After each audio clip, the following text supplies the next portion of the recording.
3, 2. Sorry, it's taking a little longer.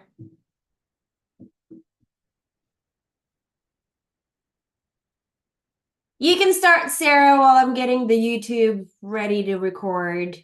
All right. It looks like it went on my side, Evie. It says now streaming. Yeah. Yeah, you look like you're all good. A little longer. Thank you, Evie. Happy Wednesday, everybody. April 10th is here. Broker Bob is in San Diego. It's almost like he brought a solar eclipse with him or something. I'm not really sure, but we'll see what happens next. Welcome to our ALC interview of the month. I am super excited to be interviewing Vinnie today for all of you to learn from his wit, his wisdom, his goodness that he brings to the table. And we will start off with bucket fills. Does anybody have a bucket to fill for someone out there in the world today as we're all popping on and getting situated here? I have one. Go, Bridget. I have to give a shout out to our team leader, Sarah.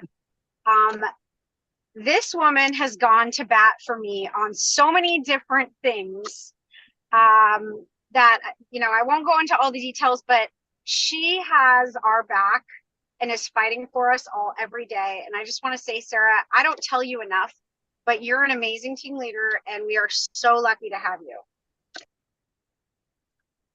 Thank you, Bridget. I don't like when it's about me. It makes me all off my game and discomforted, but thank you for that. I appreciate your words. I want to double down on what Bridget said, not the about me part, but if something's happening in your world and you feel like you are missing an invitation to something, or you want to be included in something, or you're looking for a connection to someone to grow or better your business, please reach out and raise your hand. I can help you. If it's above my reach, then I will call on Ashley, and I have other connections through people. But between the two of us, you're pretty much guaranteed to be able to get into whatever person, conversation, connection you're looking for. I appreciate it. Gary, Bridget, I know it's Gary you really want, but that's the only one we don't really have access to. I mean, to be clear, I pulled all the punches to get Bridget to Gary at family reunion, and everyone said she's got to do it herself. So, but I told her how to get it done, right, Bridget? So thank you for that. I appreciate you right back, my friend. Okay, and let's get to our celebrations. Evie, I saw so many birthdays. Yesterday was our dear Ariana's birthday. Today I saw it's Kelly Lou's birthday. There's so much going on in the birthday slide. I want to make sure that pops up as well. Oh my gosh, look at all those April birthdays. Holy heck, you guys. I see BB coming up down the road. It's like romper room. Happy birthday, y'all. We will keep celebrating you all month long. And our Capper Club, congratulations to Nikki Francis for hitting her illustrious cap. For anyone who doesn't recall what that means from the hiring process, that is the moment when you are on 100% of your commissions for the rest of your 12 months calendar. So congratulations to Nikki for hitting that. And we have a crushingly awesome April leaderboard to share. So much goodness in a market that has not been the easiest. That's just what we say forever now, I guess. And these agents have really, you guys, March, you put up some really rock solid numbers. So congratulations to everyone for all the work you are doing there. Thank you, Evie. We have a lot of exciting training and events moments coming up, and we are working to evolve as we are always evolving to bring you guys the best of what's going on. So believe it or not, as we're in Q2, 75 Thrive kicks off tomorrow is the first one of the Q2 session. I mean, you heard it here first. You guys, Gary Keller is one of the 75 Thrive speakers this quarter. When I say that Scott is like pulling out all the punches and the way he's put together this program and the expert people that are coming from across the country, the fact that one of the sessions is just going to be with Gary himself, it's so good. Do not miss out. Come watch it live together in the room. Go watch it from home if that's your preference. Whatever you want to do to run your business, we are here to help you do that. So that's tomorrow. Sell 100 homes with these proven systems. I mean, I would say only if that applies to you, but I'm not really sure who doesn't want to sell more homes and learn systems to do it. So that's tomorrow. If you don't go to it live, you can ask the questions and engage with the host. Let's remember. If you don't go to it live, you can watch the recordings. Evie has done a great job of putting the Google Drive together with all the 75 Thrive details from Q1 and now Q2 as well. Next week, we have Market Stats in person with Ashley. And I say it every month, Market Stats is your one-stop shop to get a PhD in San Diego real estate in an afternoon. So come, listen, learn, be on top of the market, and be excited about all that's there. And Chris, are you on to talk about your declutter and discover? That's clever. Shredding event that's coming up this month?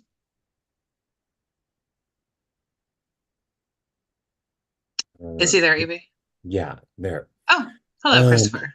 So I was putting together this event for the Market Center so that way you guys would have an opportunity to contact your database. And so we are going to do it April 21st. It's going to be at the what's that office? Signature. Mission Valley. Mission Valley Signature office. I couldn't think of the name of it. And it will be from 10 to 12 on April 21st. This I designed as an opportunity for you to get in touch with your database. There is a fee associated with this. So I am going to ask you, if you are going to participate in the event, to just pay what you can. It's $245 an hour. We were working to get sponsors, but I've got nobody that wants to sponsor, so I have to find new lenders because like the lenders I normally use don't want to sponsor it. So guess other people are going to get my business, or I'm just going to do it myself now that I can. And then I'll sponsor myself. Oh, that's funny. Anyway, if you guys would like to participate, please let me know. But this is a shredding and e-waste recycling event. So have your clients bring their documents they want to get rid of, laptops they want to get rid of, whatever they want to get rid of. Come by. Thank you. I know that Evie put up the information on the Facebook page, and we will drop a link to that. We'll make sure you all get that's highlighted to the page today. There is an RSVP button on there. I missed that. So I've been sharing it with everyone who comes to Power Prospecting and Capper Academy and all the things. Y'all, I did not realize there was an RSVP button. So go click the RSVP button so we can know who is planning to participate and take advantage of this opportunity. This is like advertise it anywhere you would be doing business, open house leads. Everyone has stuff to get rid of. So it's April 10th today. April 21st is coming. Don't miss out. This is a great gift for all of you. And then without further ado, we have the lovely Broker Bob live and in person. Listen, to be clear, I don't know what broker and compliance in person is going to be like. I recall one. It might get wild in the room. BB, I'm not sure. Do you want to say anything about the risk management meeting coming up at the end of the month, Robert? No, I'm just looking forward to being live and in person and seeing people. All right, so that's April 24th. So this month it's 2 weeks in a row. We're going to work to make sure that going forward, we're getting that live in-person meeting every other week to help everyone have like a bounce back and forth. But we're excited to be bringing 2 live team meetings monthly, and then 2 will be on Zoom monthly for now. And the one thing I can guarantee you is that we'll always be evolving. And so stay tuned for what comes next. All right. Matt or Eddie, are you on to talk about movement mortgage culture? No, I'm sorry. The BB's welcome. Wait, is that a movement event? It is, right? Okay. It is. But the culture committee is presenting it. Okay, that's why I'm thrown. It is your guys' event, and I'm just so psyched that BB's back that I'm just gonna pay for it. Like that's all. Okay. And Bridget's really here what it too. boils down to. Like Bridget, did you want to? I was like culture committee and movement. Bridget, did you want to talk about Robert's social gathering game day fun? Yes, I just want to give a shout out, first of all, to the boys at Movement for always stepping up and sponsoring our events. You guys rock. And obviously you guys are the best lenders in the business. We're so excited to be continuing to work with you. And as you all know, Broker Bob is back. So we thought we would do something special. I haven't even talked to Broker Bob about this, so he's going to be just as surprised as you guys. But we're going to have some fun stuff going on at the happy hour for you to get to know your broker. I know we have some of you are new agents where you've never met him in person. Some of us are washed up used agents who've been around and we know all about Broker Bob, but I guarantee you, you are all going to learn some fun stuff about our very own Broker Bob. So make sure you come next Wednesday after Ashley Stats. We'll all walk over to Corner Draft House, which is just a block and a half from our office, and we'll have some iced teas or maybe something stronger, whatever you like. And we are going to get to know Broker Bob in a way that we never have before. And he's really not that scary. So just come on. Just come on in. It's so good. It's going to be amazing. I mean, I hope there's Broker Bob trivia. That sounds like the most fun possible. And I know we'll keep it G-rated. That's the most important part. All right, Eddie, since you're on, do you want to take it away with Movement Mortgage? Sure. So a couple of positive things. The window for Dream for All has officially opened, you guys, as of April 3rd. I'm not going to look up what day it was. April 3rd till April 29th. So when I had contacted them, they said that they're going to probably be drawing sometime mid-May-ish with all the lottery winners. So if you know of anybody that's a first generation home buyer, feel free to let us know. We are one of the registered lenders for the program for Cal Haffa. Wanted to mention about BB, so hopefully we get to see you guys. But on some economic news front, we didn't get the best of news this morning. When I woke up, I was like, whoa, say what? I haven't seen movement in the market like that, and interest rates and bonds in year and a half. So CPI, which is our inflation gauge, came in at 3.5%. They were expecting 3.2. So basically the entire market is pricing in one less interest rate adjustment for this year. So last year, they were saying 5.6. First quarter, they were saying 3-ish. Now it's down to 2. Hopefully, we'll see. I'm not about to guess, but I'm just going to tell you that the market is what it is. The people that are buying, that have money, that are ready to go, are still buying. Matt and I are getting applications every day.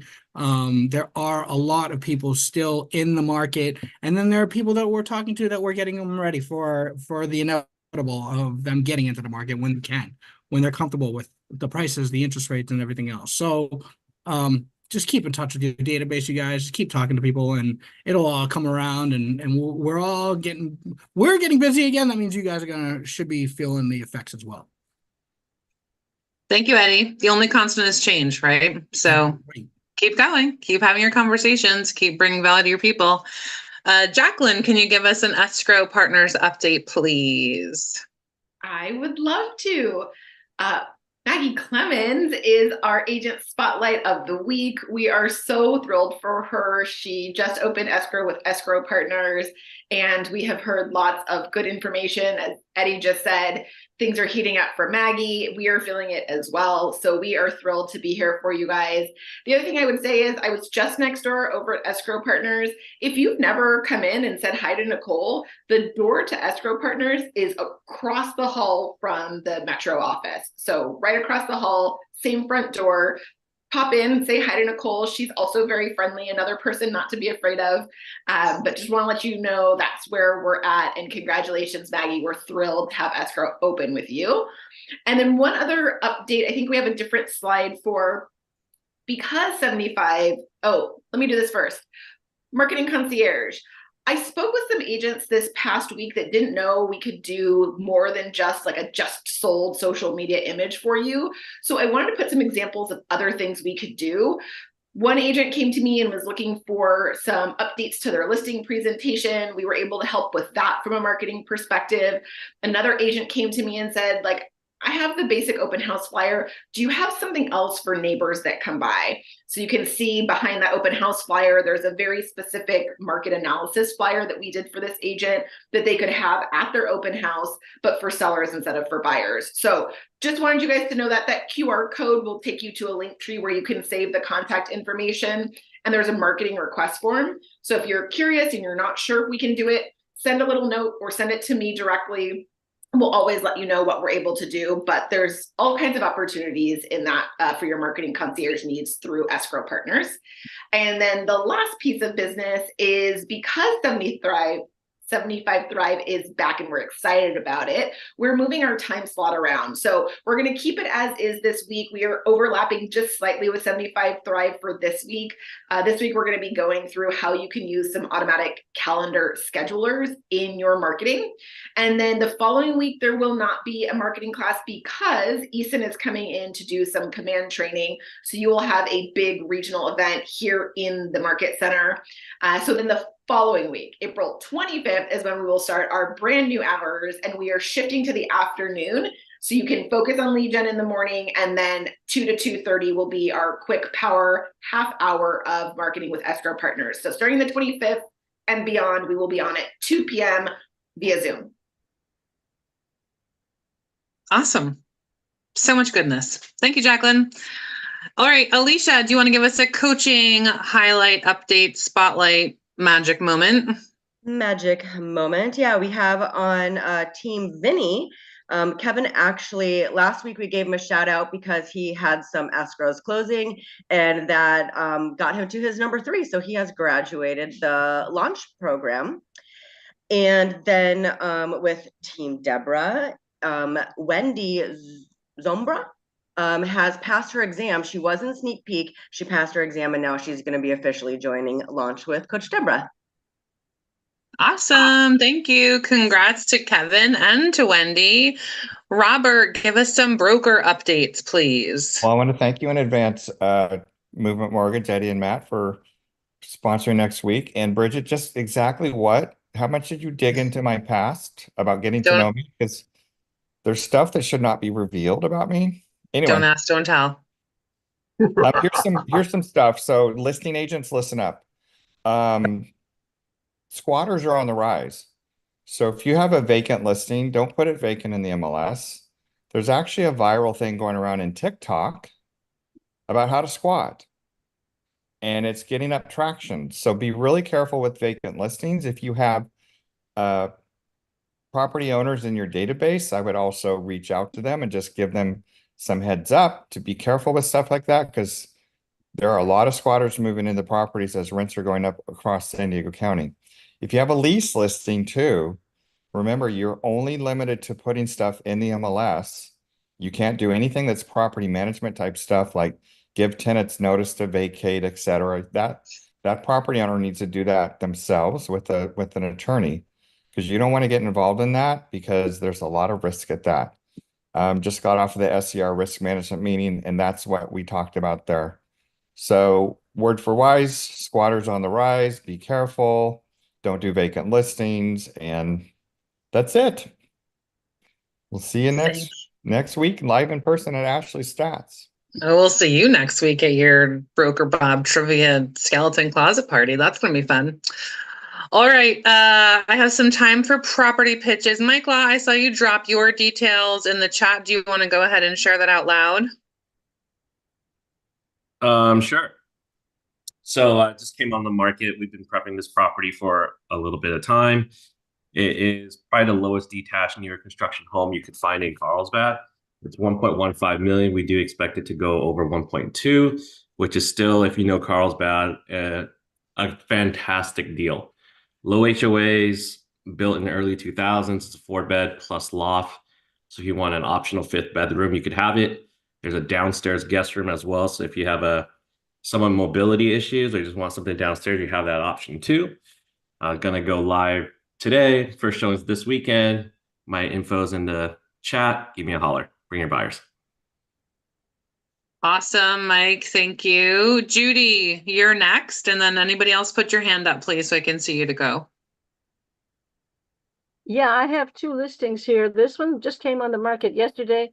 I already have approaching 30 people that called me in 24 hours. Oh my God, it's a low price property because it's definitely a fixer, needs a lot of cosmetic work, but what it does have is brand new sewer that the city put in from the street all the way into the property, and a very decent roof, only 12 years old, and was inspected by the city. It's got a huge driveway, and the lot is almost 9,000 square feet. So it's got a lot of potential for the right person. This is going to be a cash only house. And I foresee a lot of offers above the asking price. But if you have somebody interested, please make an appointment with me through showing time. And we'll get you in there, especially from my office. I'd love to have you do that. Now, Plaza Toluca, for the first time, we're going to be showing it this weekend, Saturday and Sunday, from 12 to 4. I'm welcoming shadows, by the way, in case somebody would like to shadow me here. This has got 5 bedrooms. One of the bedrooms is missing the door on the closet, but it's still a bedroom. On the 2 bedrooms are on the ground floor. And by the way, the fees are quite reasonable, under 400 for both Melrose and HOA. It's got a beautiful yard in the back, manicured with fountain, and it's very spacious living. And it's got a very open floor plan with both a breakfast nook and a dining room and a living room and a kitchen all together in one huge room. If people like open floor plans, very, very nice. And there's an alcove on the 2nd floor in case you want to have a computer nook. Please come and bring your clients. Somebody's going to bring food for me on Saturday. So come and bring your most discerning clients. It's a beautiful home and it's under 1.2. 2 great properties, Judy. Thank you so much. Rob Paul, you're next. All right, thanks, Sarah. Yeah, just listed a 14-acre lot. It's in Temecula. It's way out in horse country on what's the name of it? It's I think it's Oak Ridge. I forget that. I'll put it in the chat later. But yeah, it's 14 acres. About the first third of it is buildable. So probably about 5 acres. Yeah, on the main drag that goes by it, there is electric. It'll need septic. It'll probably need propane unless you want to run do electric and maybe do solar on it. But you can, well, yeah, like I'll see here. Yeah, the actual lot itself is probably about 500-600 feet off the street. It's pretty rural out there, pretty undeveloped. So it's going for 225. Close to the wineries. Pretty close. Yes, Pretty past close. the wine. Yes, past the wineries. Probably like 10, 15 minutes. You'll drop the address in. Alicia's going to buy it. Yeah. Perfect. Congratulations, Rob. Thanks. Russ, I saw your hand. Open house Saturday. Haha. Oh. Open house Saturday. Vacant land. Perfect. Russ, you're next. Out in Hamul, 13745 Hamul Drive, single family home that's coming soon, probably in the next couple weeks will come on. 850,000, 3-bedroom, 3-bath house. There's a big living area downstairs, and it's on a sloping lot that's got a creek that runs through it and areas that you can hike, lots of trees. It's really pretty. It's a little bit off the house is off the beaten path. So give me a call or text me 617-519-3163. I'll put that in the chat too. Congratulations, Russ. Nicely done. Kathy Jackson, I saw you in the chat. Go ahead. I've got a house in Cantique coming up in about 2 weeks. It's about 1,350 square feet, totally remodeled. Your clients that are moving out of town, they bought it a couple years ago. 4-bedroom, 2-bath, a beautiful backyard. They just completely finished it up, put a huge patio in the back, 2-car garage. It's on a nice street. It's on Timber Lane. So this will come up in about 2 weeks for right around $880. I think that's what it will be priced at. Thanks. Nice, Kathy. Congratulations. Thank you for the update. John Fields, you're next. I have Ed, turn your computer off. I can hear myself. I have a major fixer coming up in Fletcher Hills, a big Spanish style home, like 2,100 or so square feet, 3 beds, 3 baths, and a maid's quarters, like a separate maid's quarters, and it's on a half an acre. It's a really cool property in a cul-de-sac. And it needs to be all cash. It has an empty pool. It's got a lot of stuff going on with it. So it's going to need to be all cash or private money. My client really prefers that it not go to a flipper.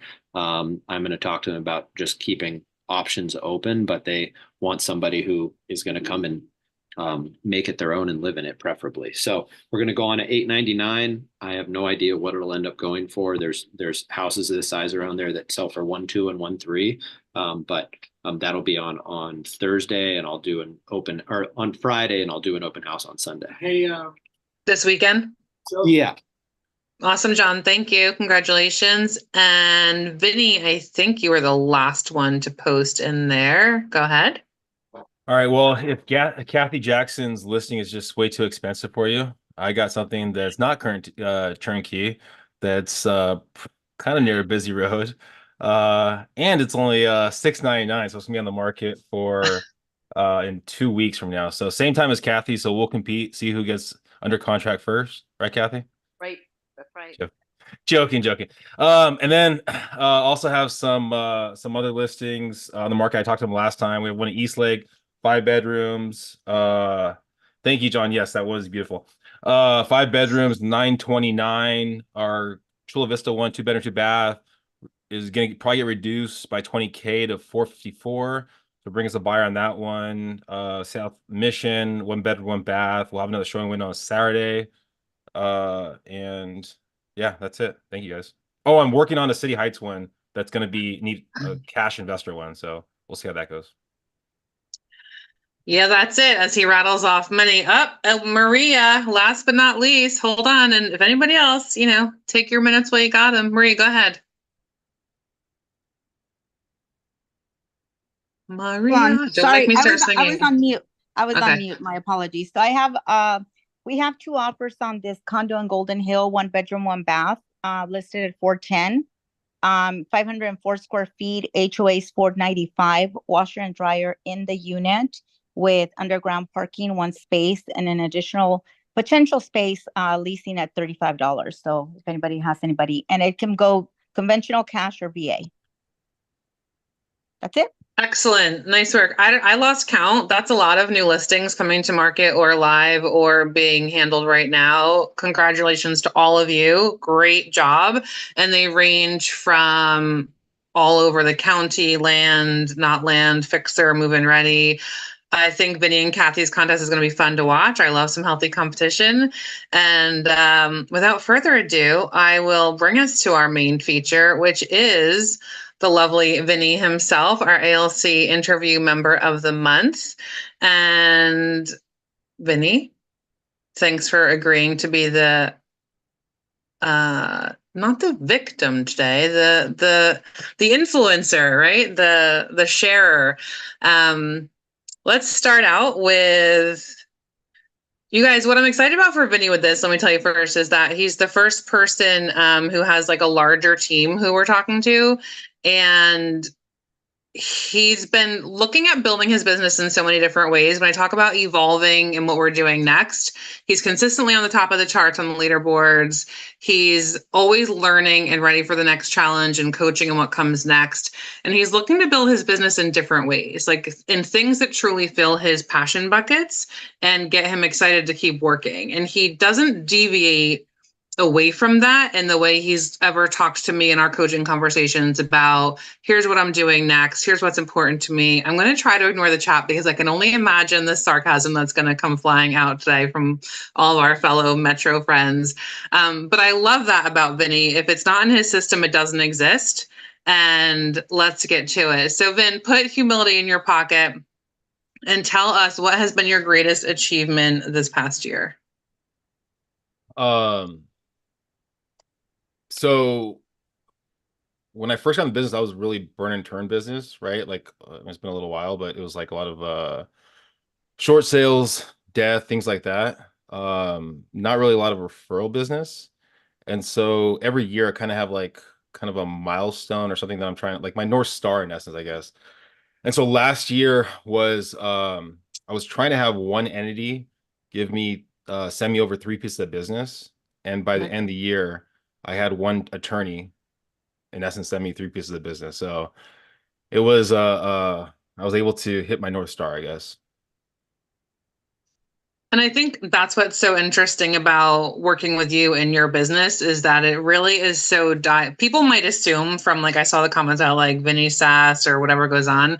And the reality is you're so tuned into your business and the details and these micro moments that are so important that will keep elevating you to the next level.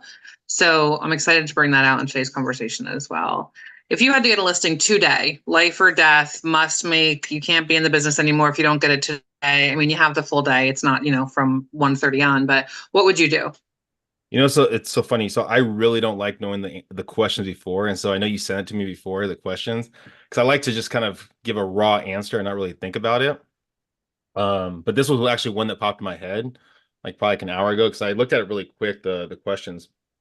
And I was like, if I had a gun to my head and I had to, or a gun to my family member's head, I guess it would be me because it'd have to get the property. But anyways, if I had a gun to the head, I would probably go to a less desirable area, like really deep East County, like probably like Julian or somewhere deep out there, and go for door knock, death, divorce, probate, foreclosures, things like that. I mean, at least from my experience, those are easier, lower hanging fruit. It's just a pain in the butt because you got to do a lot of drive time. But that's probably where I would go. What about that area makes it lower hanging fruit to you? Because it's a pain in the butt to drive there. I mean, most agents are lazy, in my opinion, right? I mean, I could be lazy. And so it's like, if it's by other houses, there's probably an agent that lives near them. So they could probably go after those ones. But the ones that are deep out there, there's less people that live out there. And so there's less agents that live over there. So yeah. So the lesser concentration makes it less easy to get there, which means less people are going to pursue it, which means more of a chance of you getting it. Yeah. Makes sense. What changes are you making in your business right now based on all the things that are happening in the industry? I mean, bettering the systems. I really, really try to make a point that it's everything I do has some sort of system to it, some process to it. If it's dealing with sellers, like once we actually have the listing sign, then there's a process, a system. If there's a buyer they're working with, there's some kind of process, there's kind of system that's put into place, right, to better the experience, right? And so it's looking at those systems and how we can refine it as much as possible. And I think one of the biggest things with the buyers is, I mean, honestly, for the most part, the BRE wasn't like it wasn't a set thing in our system, but it's something now that we're kind of making it more of a set thing. So just trying to figure out how we can better that system and also say, this is the value add by working with us on the buying side. And that's what I think, at least for me, has always been a tricky part of what sort of prospecting are we actually going to do for our buyer lead to, besides finding properties on market, negotiating for them, things like that, but off market.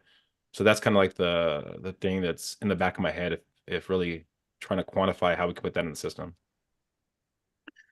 Well, have you already started changing your buyer appointments and consultations based on what's coming? We're working on it. So I try to take support from other people. I mean, as much as possible. So that's been one thing for the team, is using as much as we can from our listing appointment and converting that into a buyer's appointment. Making like a official booklet that we already do for, we've done in the past. We haven't done it consistently, but building that booklet out for our buyer side. So this is the booklet that you work with us. This is our roadmap that when you work with us. So it's been more of a back burner thing just because there's been other stuff that's a little bit more integral, higher need, I guess, for us right now. But that's one thing that we're working on is refining that booklet. Building out your buyer experience to be the same caliber as your seller experience. Well, I think our experience is good, but it's also you have to better your I think your buyer listing appointment. Yeah. Right. The buyer listing appointment was the way that I would do it is basically on a white sheet of paper, walk into the process. Right. I sold cars for about 2 months. I wasn't good at it all. I was a horrible car salesman, but they do 4 squares. And so that was kind of like the idea behind it is kind of do on a white piece of paper, write it. So it's different than how I do listing appointments. So just changing the process to be a little more like listing appointments. Makes sense. What does a typical work day look like for you? It's drastically changed over the years. So now it's waking up, working out, getting my oatmeal, going through my emails. I usually don't look at my emails when I'm not working. So so about like 7:30 or so, start looking at my emails, go through that stuff, and then we have our team meeting at 9 o'clock. Go over Every everyone. day? Yeah, Monday through Friday. Mhm. So we go over what happened with everyone, what's going on with them. And then from there it varies. I mean, I usually do about 2 podcasts a week. I'm doing a lot more face-to-face stuff.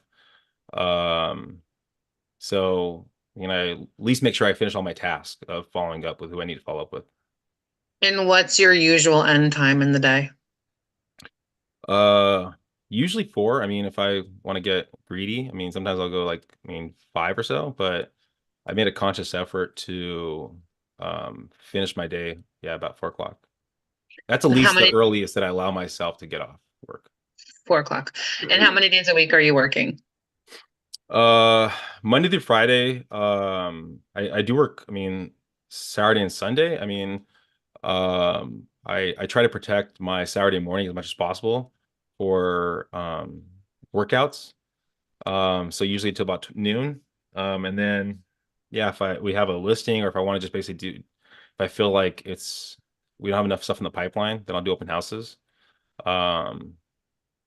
So yeah, but for the majority of the time, it's usually Monday to Friday, and then sprinkle in Saturday and Sunday when needed. But for sure, Saturday morning, I try to protect that at all costs. Is oatmeal really a daily breakfast for you? Yeah. So you might want to change your podcast name to Oatmeal and Email at some point in time. might have a ring to it. Let's talk about the team for a second. Yeah. What were you gonna say? No, I'll keep that in notes. I don't know if it's gonna make the top 5, but I'll keep it in the notes. I appreciate it. Let's talk about the team for a second and tell me, at what point in your business did you decide you wanted to grow a team? Be honest with you, I didn't really want to grow a team. I really didn't. When I first got the business, I really didn't want to have my picture on my business card. I didn't for the longest time. I didn't want to basically put myself out. That just was not who I want to do. I thought most realtors can't really. I had a negative thing towards realtors. I really think that like cheesy, kind of fake, that kind of stuff. That was like my interpretation of it back in the day. Mm-hmm. I've got a lot better at that over the years. But I was in Thailand for a wedding. I know there's probably some comments, Thailand, what are you doing in Thailand? But Thailand for a wedding. And I had to actually do my work at like, I think it was 2 in the morning, at 3 in the morning, I believe. Because that was like kind of the time adjustment. And I was like, man, I can't do this. This is just like, this is tough for me. Ever want to go on vacation? It's be tough. I was like, okay, well, I have to bring on an assistant, right? And then over time, I brought on an assistant. I was like, okay, well, if there's issues, I need kind of like a backup person because I had an issue with my last person that was on my team. And they had to go on maternity leave. So they left me kind of high and dry. And and for me, I'm very hands off. I've tried to stay away from paperwork as much as possible, right? Just because I remember someone telling me when I first got into business, that's not money making activities. Right? It's prospecting. So I was left high and dry. And so I was like, okay, well, I can't let myself adjust to that in the future. So I had to bring on a secondary person just in case the first person had to leave. I could at least have someone that could know what's going on. And then I go, okay, well, economies of scale, right? So if I bring on another person that's in production, then it's going to ideally reduce the cost of those assistants, right? So that was kind of like the idea behind it. And then over time, I mean, you see the growth that you see in those agents, and you go, okay, well, I want to bring value to them. And so that's been kind of like the growth path. It's always been kind of more so the economy of scale and also bringing value to, I think, other people. I think that's what it makes you a good team leader for your team and like your rainmaker is that your systems are so intentional and your drive to want to bring value to everything you do. Like, is it a good use of time or a bad use of time? Really shows up in ways that you probably don't even see yet, but that's part of where your value is and part of what makes you such a strong leader, in my opinion, observing you and the team. Thank you. Yeah, I mean, I truthfully try to think all the time, how can I make sure my bubble is big enough to support their bubble, right? Because their bubble's going to keep growing, right? Get bigger and bigger. And there's gonna be a point if you're not growing yourself, that their bubble's going to get too big, and you're going to basically be doing them a disservice by holding them there, right? So it's trying to find out how we can keep growing that bubble to, yeah, support their bubble. Yeah. So speaking of growing bubbles, you talked about prospecting and your system and your schedule, and that you will work on the weekends if your pipeline isn't strong enough. What are your top vehicles for prospecting?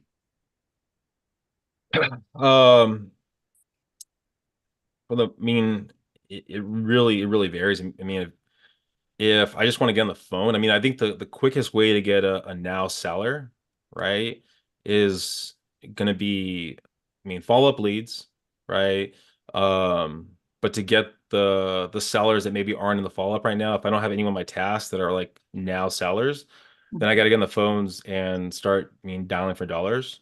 So for sellers there, and then if I'm looking for buyers, and I know it's not encompassing everything, but I think, I mean, if I'm going generalities, if I'm looking for buyers, I'm going for open houses, right? So it's a matter of where I feel the market swaying is kind of like where I'm going to spend more of my time.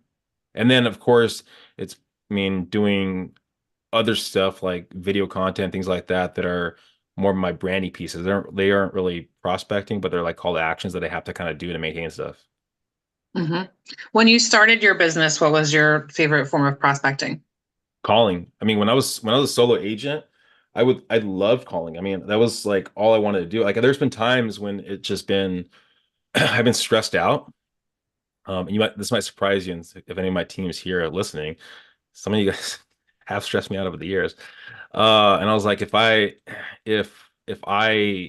went solo again, I would just get on the phones and just basically call a day long. I mean, that was like the thing. And now it's difficult. It's more difficult now because I think your phone number switches over to spam really quick after you're dialing through. So it's a little more difficult for the pickup rate and things like that, even if you have better data. Um, so back then, that was like an enjoyable day for me. Is basically just getting the phone, calling, getting that lead, that list me now lead. And back then, how long have you been in the business? 13 years. Well, I've had my license longer, but I didn't practice. I started practicing since 13 years when I joined KW. Practice makes perfect. So 13 years ago, dialing was your favorite, and who were you calling? At that time, it was foreclosures. So I did a lot of NODs back in the day. And if you were dialing right now and you weren't doing follow-up, who would you be calling? Uh, I mean, out of area, uh, death, divorce, circle prospecting. I mean, it's a matter of what I guess the pickup rate is and what time I'm calling, right? Like, I mean, foreclosure is still good. I mean, if I'm calling like around like 1 or 2 o'clock, I mean, maybe I'd go for foreclosures. Um, Death, divorce, I probably do. I mean, yeah, similar time. If I was like circle dialing, probably call like, I don't know, morning or something like that. I mean, and so it just really varied on the time, I guess. I think the details you give right now shouldn't be lost on people because it's it's the nuance of each different area of conversation you'd be having and where you would go to have it, what time of day you would have based on the people you're calling. And I don't want people to be overwhelmed or intimidated by that. The reality is, whenever I'm coaching or people are coming to power prospecting, I'm saying, like, track your data. If you don't track your data, your work is almost meaningless. If you get it right now, it's not meaningless because it converts. But otherwise, if you don't know what you did, you can't learn from it. And I think, as you say, those details, that's part of what makes you so good and what makes your opinion so valid is because they come from tracked data and true experience. Well, I mean, the business we do, I mean, to be honest with you, it's not rocket science. I mean, it's pretty straightforward stuff. I mean, if you look at it, people that are in foreclosure probably either don't have a job or, I mean, something's going wrong with it for the most part, right? Generalities, right? So Right. they don't have a job. They might be waking up later in the day, right? So they're going to be easier to be picking up the phone. Usually poor areas, right? I mean, the people are staying home, I mean, same kind of thing, right? People that are in really higher echelon areas, they're probably not working 9 to 5 jobs, right? They're working basically, so it's sporadic, right? Where you're going to get them. The 9 to 5 areas, that middle class area, those mean 9 to 5. So it's going to be probably, I mean, more in the evening, they're going to get a hold of them, better connection rate, or the weekends, right? So it's just kind of figuring out what community you're calling and going after, I guess.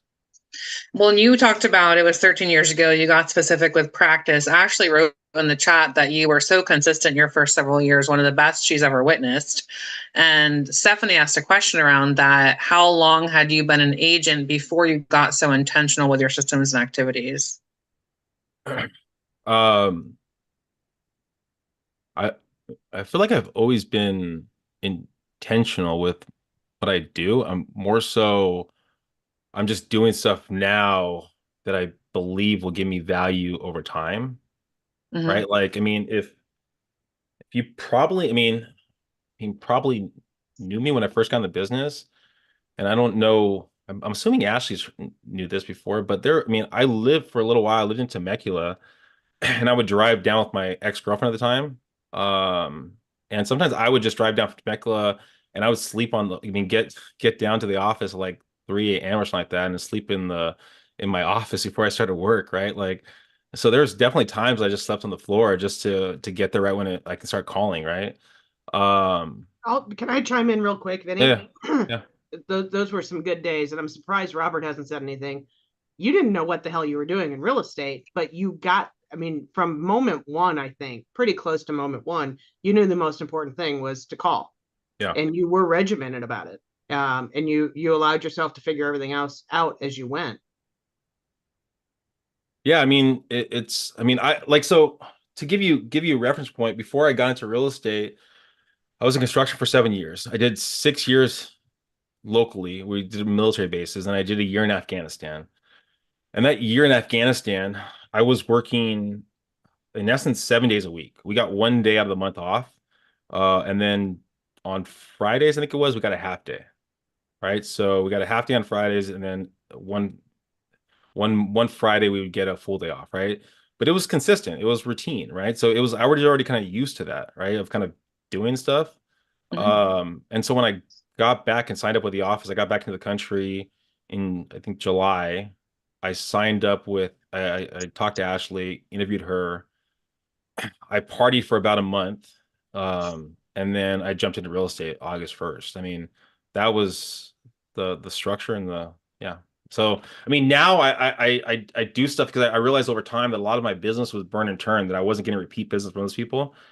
And so I had to try other avenues. So I not basically grinding when I mean, 50 or 60. I mean, I don't know, like 70. I mean, yeah, I don't know.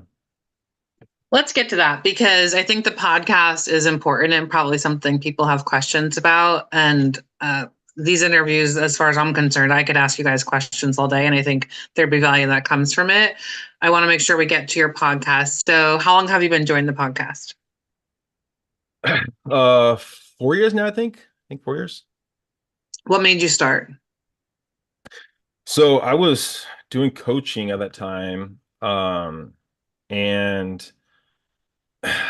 there was, I don't know, again, I say the idea that there's a lot of fake realtors out there. I mean, um, I feel like for the most part, if I don't like you, I'm gonna pretty much tell you, or you're gonna know that I don't like you, right? Like, I don't, I mean, I can't stand fakeness. That's just one of the things that gets under my skin. So I feel there's a lot of fakeness. And so I think the tough part about it is when you're a new agent, and I was starting to do a little coaching, when you're a new agent, you're weighing yourself against people you see on social media. And you're like, oh my gosh, this person just got in the business. They're doing so good. They're killing the business, right? They're doing so great. And it's kind of deflating, right? I mean, when you start weighing yourself against people that you see on social media, and I would pull up numbers and show them, hey, they're not doing that. Like they're seeking out their ass. I mean, they're not doing that. But social media is such a powerful thing that if you put it out there enough, people start believing it, right? So I was like, okay, well, I'm gonna do a podcast because I know business owners out there that are always being real with me and telling me how difficult it is for them. I was like, okay, let me just start the podcast just to basically kind of give that view out there, I guess, right? Do my part or whatever, right? So I was using it as a tool. And then as I kind of started doing the podcast, I went through a kind of a rough time. I found out the girl that I was with for, and I mean, I don't say this too much. I mean, I there was issues that happened in our thing, but was with for, I want to say 6 years like that. Found out that she's been cheating on me for probably about a year or something like that, 8 months, whatever, right? And again, nothing to blame, nothing of that. I mean, there's faults all around. Dealing with that, I was doing some financial stuff at that time, just some health stuff too. And I started like the podcast was kind of giving me help, right? Because I would hear this stuff right here and I'll see how they got through the negative. And then it kind of became one of those things that like I feel like it's helping other people, but it's also kind of helped me out too, right through it.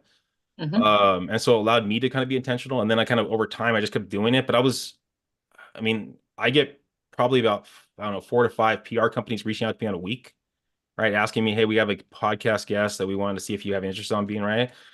And it was hard for me to say no to it, right? And I'll just say yes, yes, yes. And so I was doing so many podcasts and not getting paid for it. And I was just like, God damn, man, I'm spending so much time on this right here. What am I doing? So yeah, probably about, I don't know, probably a year and a half or so ago, I started being more intentional with it and saying, maybe it's only been a year or something like that, but just saying, okay, well, I really, I can't interview everyone. So let me be intentional with how I can do it. And I'm still trying to figure out exactly how that is. But now it's like 1, maybe 2 a week if I do that, if I say yes. But it's still, I mean, it's now I'm talking to realtors or people in the real estate space that I can build a referral relationship with. Talking to people in like artificial intelligence, something I'm really big in right now. So I'm interviewing people in that space, and then just other people that are kind of intriguing for me. So it's been a lot more intentional more recently than when I first started. Well, and it's evolving, right? It started as something you wanted to do, and then it turned out to be a tool to truly help you in a time when you were having a harder time. And now, in all of our conversations about it, it's been the intentionality around how can I move it forward and yet still make sure I'm having fun with it. And what's your ultimate goal with the podcast? I mean, the goal is allow me the avenue to make connections that I probably wouldn't have made connections without leveraging the podcast. I mean, that's kind of like probably the biggest, I guess, goal of it. So yeah, like I had, for example, I was telling you about this. I had one of my podcast guests reach out to me, and for people ask me, wondering, I mean, to be honest with you, I've only closed one deal from the podcast. One of my guests, I helped them buy a property. I have another one that's looking, right. So it's not like I've made a bunch of money off it. I do, yeah. So, but I made some relationships off it, and we'll see if that turned into anything. But I had a podcast guest last week connect me with a reporter about doing some interviews, that kind of stuff. So, like, I mean, stuff like that. I mean, we'll see where it goes, but yeah, that's just more connections, I guess, make relationships. And how many episodes have you done so far? I want to say like 300, I think. Yeah. What's it called? Road to Growth: Success as an Entrepreneur. Road to Growth. You'll know it when you say it. You'll see his face. I think it's important that people hear, one, why you started it, two, that you've done 300-ish. I think it's more than that. And that what you said before was when you started your business, you were calling and dialing and using your energy. And now you're building other avenues where the business will come back to you. And that comes down to like prospecting based or marketing based, right? When you earn the right to be able to build your business through the marketing based, and you then can also do it through something that brings you joy, now you're doubling down on yourself and growing some other part of your life. Yeah, I mean, I still remember, and I think I forgot who the agent was, but I went to an open house, not open house. I went to a showing. I was in a showing. There was another agent there that was showing his client. He was like probably had to be like 85 or something like that. He was with a cane, like could barely walk. And he's like showing the property. I was like, gosh, there's no way that's going to be me, right? So it's really trying to find what can, what's that, that ball I can keep pushing is going to grow exponentially over time. And it does work when you're not working, and it reaches people that you're not reaching on behalf of you. And it's third party validation for all the work you've done and do that you don't even know who you're actually touching through it. Yeah, I mean, I got a lead from last week that found me online that they talked to me and they talked to two other agents that they were referred to. This one, they just found me online. And I got the BRE sign. I mean, last week we haven't met in person, but so I'm assuming some of the validity, I guess, from what I've put out there is probably helpful. Yeah, for sure. So what is working well for you right now? I mean, being intentional. I mean, I don't know. This is something that I talk to a lot of agents about, isn't it? And this is one of the things that I would get kind of.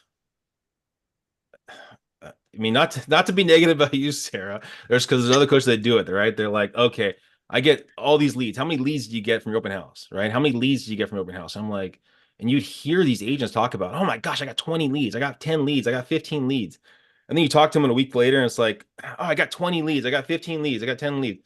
Then you talk to them another 2 weeks later, I got 20 leads, 15 leads, and you're like, a month goes by, 2 months go by, and you're like, well, how many leads did you close? Oh no, well, yeah, this is that. Like, and so it's been kind of like when I see that there's uh, a lead, someone that actually I feel like I can bring value to, and I see an opening that they're allowing me to bring value to them. I mean, I'm a pain in the ass until they tell me either we're going for it or not going for it. So your What does that lead, mean, Vinnie? How often? Yeah. How often are you contacting somebody in your follow-up mode?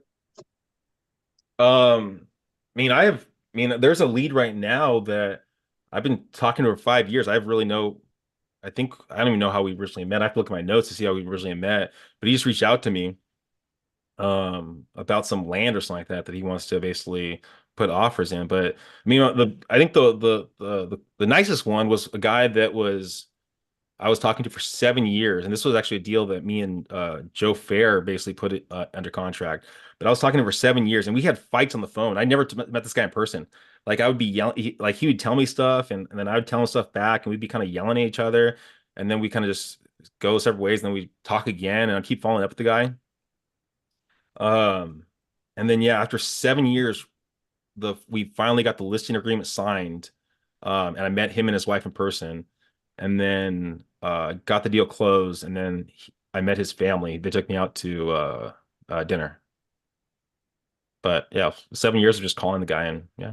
Well, that's the length of time, but is that once a month, every 6 months? Oh, got you. I mean, it really varies. So I mean, I pay for a variety of different platforms of stuff. One of the ones is I put so so when I get a new quote unquote lead, I put them on drip campaigns. From there, I'm calling, texting.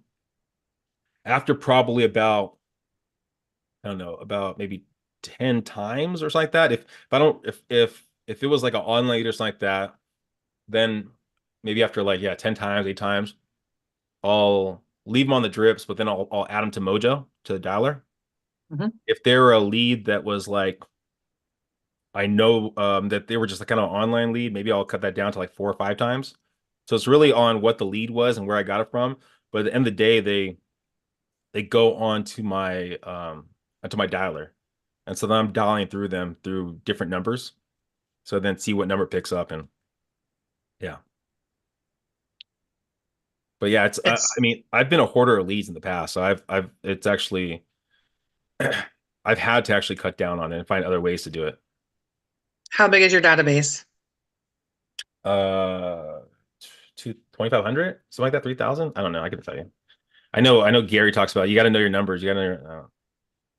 Yeah. Well, you know your systems, and you know your routine, and you know you grow it. So I think when you're so systematized in other ways, you can work around it when what's working is working. Because the reality is, you could look at something and tell us the number if you just don't know it off the top of your head, right?